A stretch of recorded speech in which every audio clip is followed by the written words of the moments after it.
Notice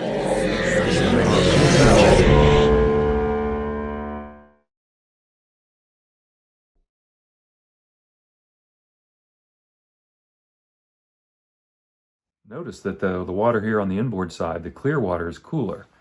So the participants, they tested each one, and yeah, it was remarkably cooler. I said that clear water is new to the river. It's coming in, it's leaking into the river from the aquifer underneath. It's all the sand and gravel that forms the gravel bed above the bedrock, wherever it is. It might be 60 feet below us. This was great. Just a really strong and important and informative documentary. Very topical, very, again, important.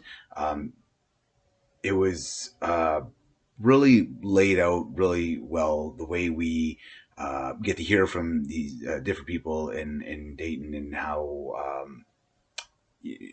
water, the use of water, the need for water, and how it all affected them. Just some remarkable stories. I'm thinking of the one woman with the 5 children and 2 years without water. So they found some great sources for material in this documentary. They presented them all really well. Good pacing. Again, just a really important topic and strong message, and especially the one played over the credits at the end. I thought that was a really nice touch, really well done, strong to the point, and just really smart. Water. I loved this doc. I love when we get to go truly in depth and explore a topic from a variety of different perspectives and from educated, ethos driven people.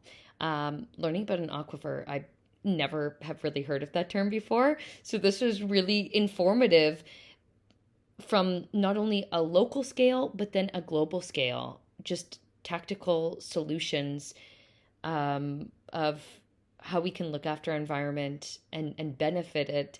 And I loved the examples that we got to see on the ground, such as that the filter under the parking lot. I thought that was really fascinating.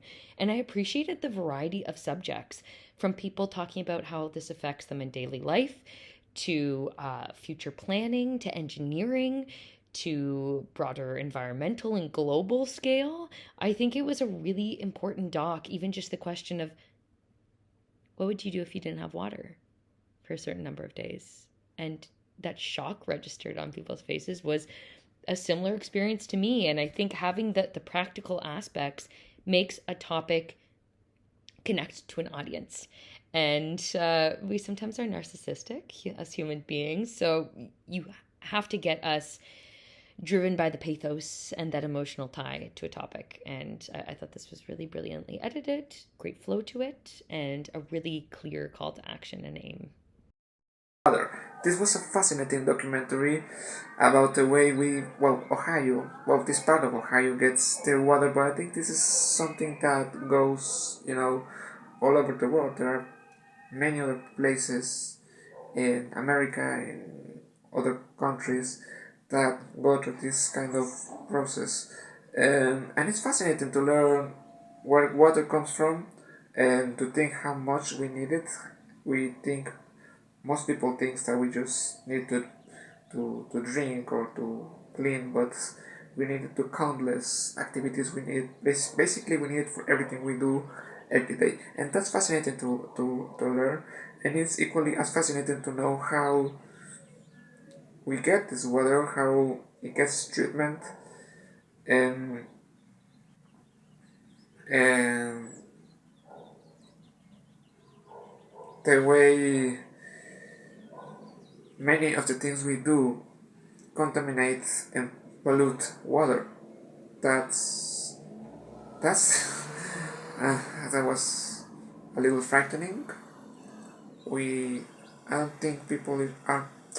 I think that people can are very aware of water, but in the large scale, maybe not everyone is doing their best effort to look after water. So I think that documentaries like this can offer a little reflection, a little second thought that make us realize the importance and the care that water needs. So it's a very well done documentary. It's fast, it's dynamic, and very informative. So well done, and thanks for sending it. Having access to water should be a right. It is a necessity. We need it. It exists in every facet of our lives. We live it, we breathe it, we inhale it. How in this documentary, Water, we are put into the question of how long can you survive without water, and the breaking downs of that happening. We get to ask a series of people with different backgrounds from different places of what would they do if they didn't have water, or how long do you think you could survive without water. And I think it comes with a good notion here that at the beginning of the film, we have someone say it right off the cuff of, oh, just drink beer. That's a very humanistic approach to an answer. And it's sort of privileged almost.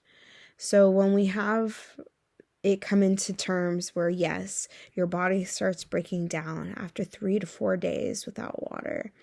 And as someone who has gone through a lot of reflection in the last couple months from natural disasters, it makes my mind pop from, the ways of how we needed to consume water and the way that we needed to reserve water out in California within the last few weeks, to how Flint, Michigan still doesn't have clean water. And so here we get this broken down approach of this necessity of what water is, how it represents our lives, and why we need it, and why it functions within our body of these different properties and outcomes, and seeing everybody's experiences on this idea of water sort of gives you this vast notion of like where people are when it comes to their privilege.